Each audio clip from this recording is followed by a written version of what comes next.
Hello, everyone, and welcome back to the Massage Expert Wellness Lab, where we discuss the practices of massage and bodywork with motivation and education. We assist with your self-care needs, such as mental and physical.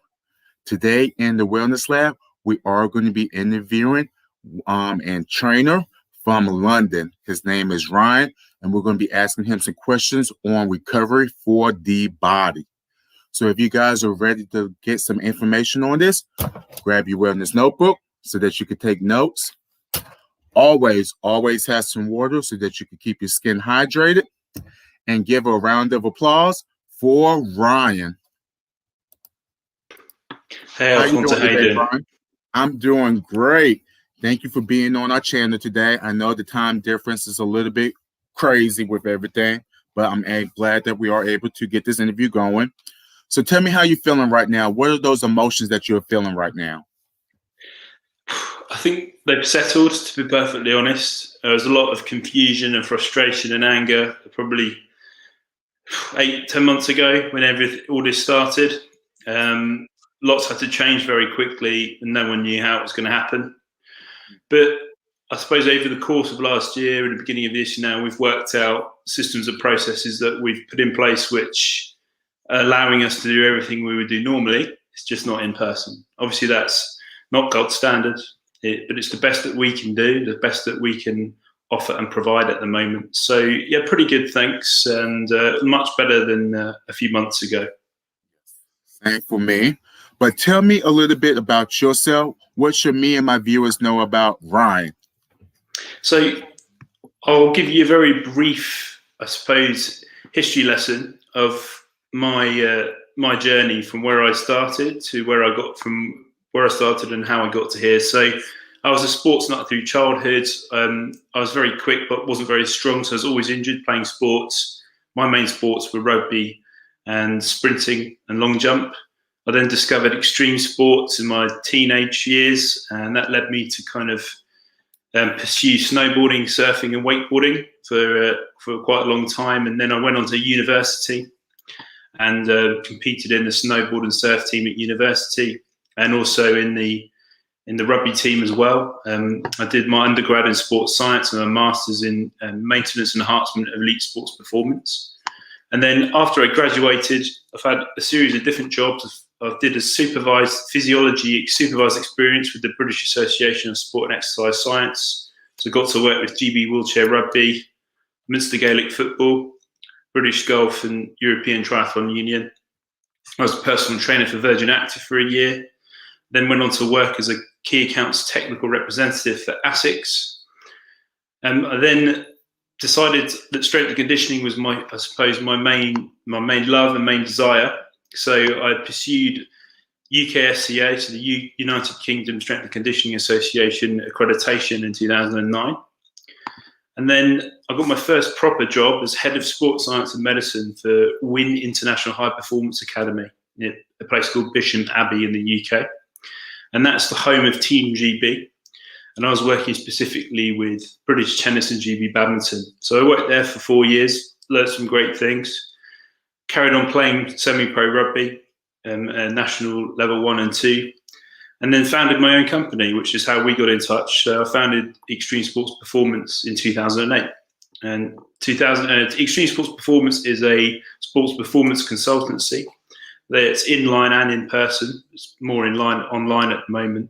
And we offer support, coaching and education to game changers. And those game changers are in the form of athletes, coaches, teachers and parents. And we work with a multitude of different athletes and people in different sports.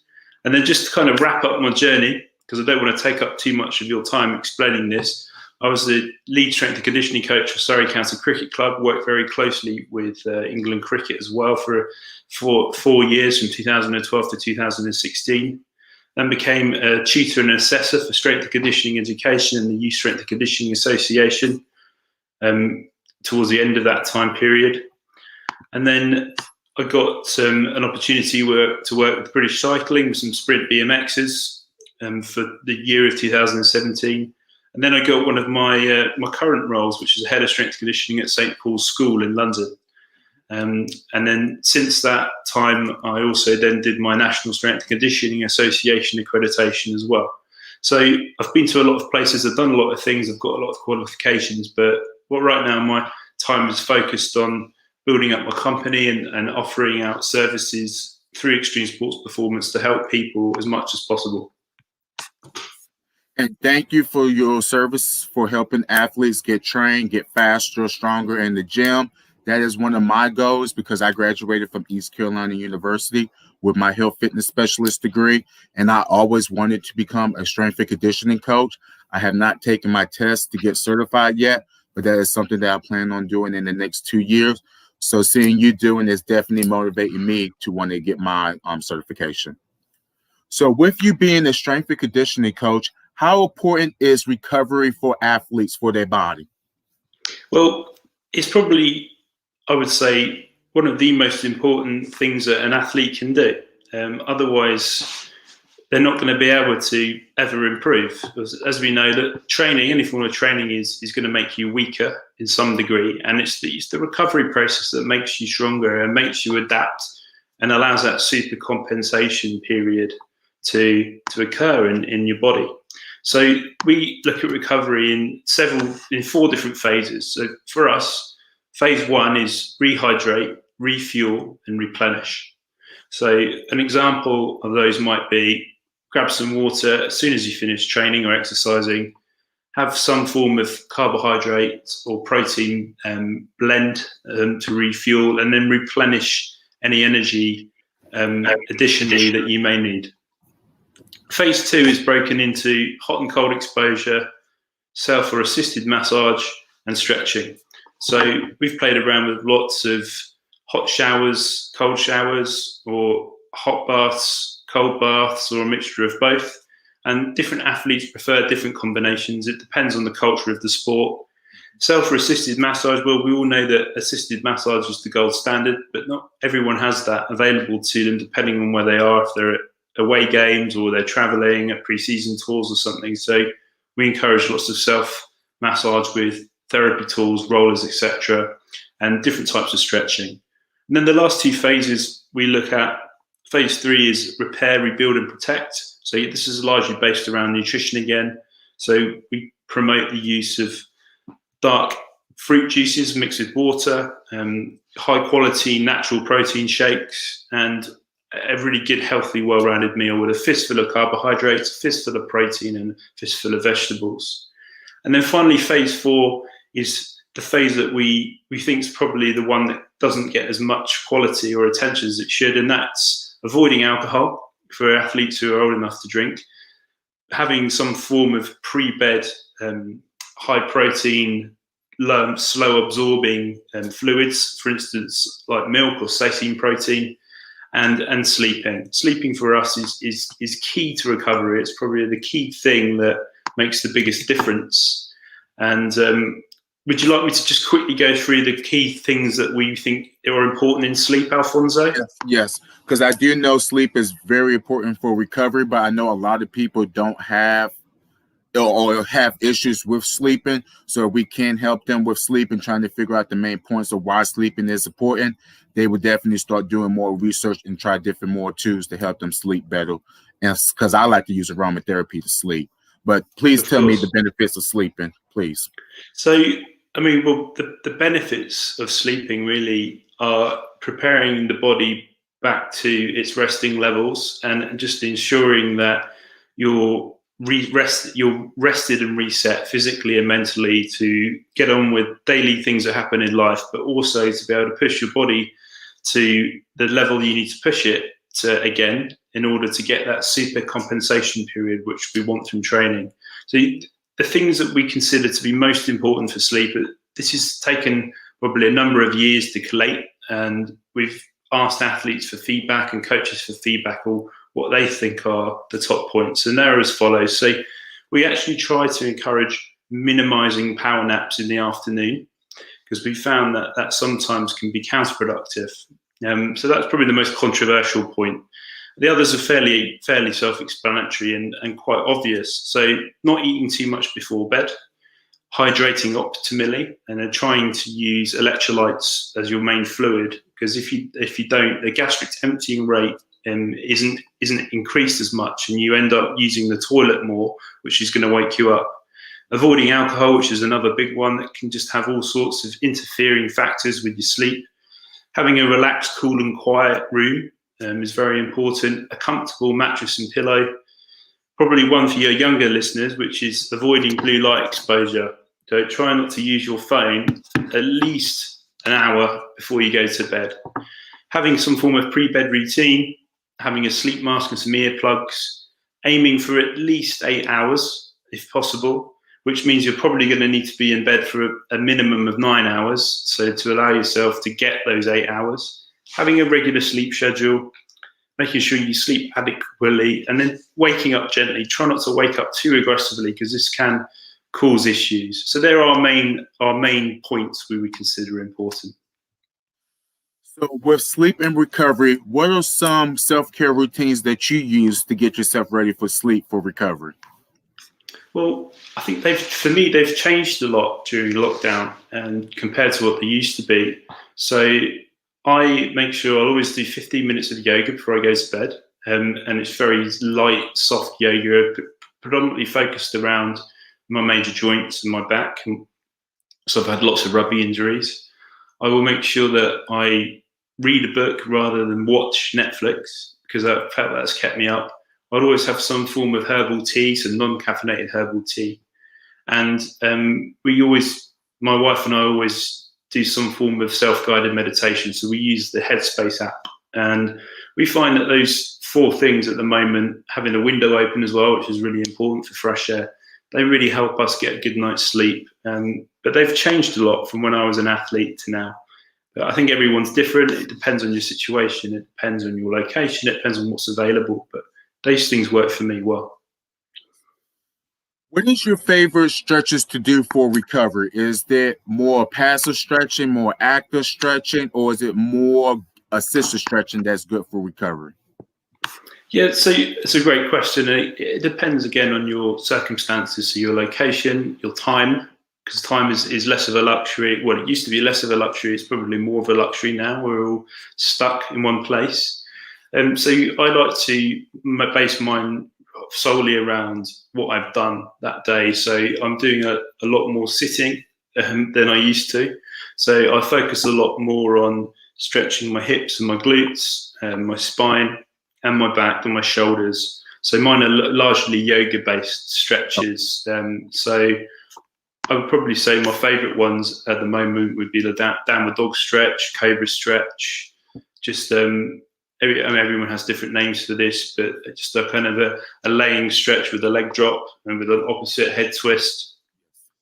And then probably the last one would be legs up. So laying on the floor on my back with my legs up against the wall, just allowing the blood to kind of just drain from my legs, and just to offer a slight neural stretch from ankle to neck. So those 4 are probably my go-to ones at the moment. Thank you for that. I have another question on your self-care routines. Do you use Epsom salt, apple cider vinegar, or aromatherapy to help you with your self-care routines or with recovery? Yeah, so that's a good question. So I'm not a competitive athlete anymore. I used to be, but when I was playing competitive rugby and had a very busy schedule, I did find I get a lot of value in an ice bath straight after a game for 5 minutes up to my hips. And then after, when I got home, which was probably a couple of hours later, I'd have a hot bath, and the hot bath would have Epsom salts in. And we try a mixture of different salts, but we also use, I don't know if you get them over in the States, but we have like a Radox Athletes like bubble bath, which has got like scents in it. So there's a stress relief one, there's a muscle relief one, which we find work really well. So yeah, they're definitely what we find effective. And the last question I have for you, what is your perception of massage and body work with the coronavirus virus outbreak right now? Do you think it's okay? Do you think it's safe? Do you think it's medically necessary? Do you think it's a waste of time right now? What is your opinion of massage? So I think you need to look at this from a couple of angles, Alfonso. So I think the first one is you look at it from a mental health aspect. Like there's a lot of people who are very stressed and anxious and worried at the moment for obvious reasons. And they may not necessarily be as active as athletes are, but we all know the benefits that massage can bring. And I think if it's available to them and it's safe to be able to provide that to them for the person giving it and the person receiving it, then I'm all for it. I think it's a great idea. Now, with athletes at the moment, it's probably a question of do they need it as much as they used to? Because I don't know if they are competing as much or training as much as they used to. So the need for it may not be as great as it used to be. But I know personally from when I competed and lots of the athletes I work with now that it is just one of those luxury parts. Wasn't quite as popular when I was competing and playing 5-10 years ago, but it's got a lot more popular now. It's a luxury part of recovery. It's a luxury part of therapy, and if it's available to you, I'd grab it with both hands because I just know that it's just so effective. And for me personally, who's had lots of injuries, it's my kind of one of my go-to things that I'd look to the day after I've had a hard training session or a tough match. Yes. Thank you for all that. I do want to let everyone know that I am a licensed massage therapist in North Carolina. I'm also a medical massage practitioner, so I'm actually able to help people like yourself who have suffered from injuries, and I'm able to assess those injuries, read the doctor's prescriptions, do a proper assessment, and then also give you the proper care and treatment that you need so that you can get some of that pain, tightness, or stress off the body. Before we do leave, Ryan, do you have any questions for me, the massage expert? Not necessarily, Alfonso. No, I think we've covered some interesting topics today, and I just want to, just wish you and everyone listening well, and just to let them know to just stay positive and keep the heads up. We will get through this situation eventually, but just try to do what you can to keep looking after yourself and people around you. And I just want to say, anyone wants any of the infographics that I've talked through and the points that I've explained today, then please contact Alfonso or me directly. I'll be happy to send them to you. All of our information, Massage Expert LLC, and the Stream Sports Performance information will be located in the description box below, so you can check that out. If you guys enjoyed this video and gained some great information, please hit the thumbs up button to show your support. Please visit me and Ryan on Instagram and on YouTube. And like I said, all the information will be found in the description box. I hope you guys enjoyed this video, and we will talk to you guys next week.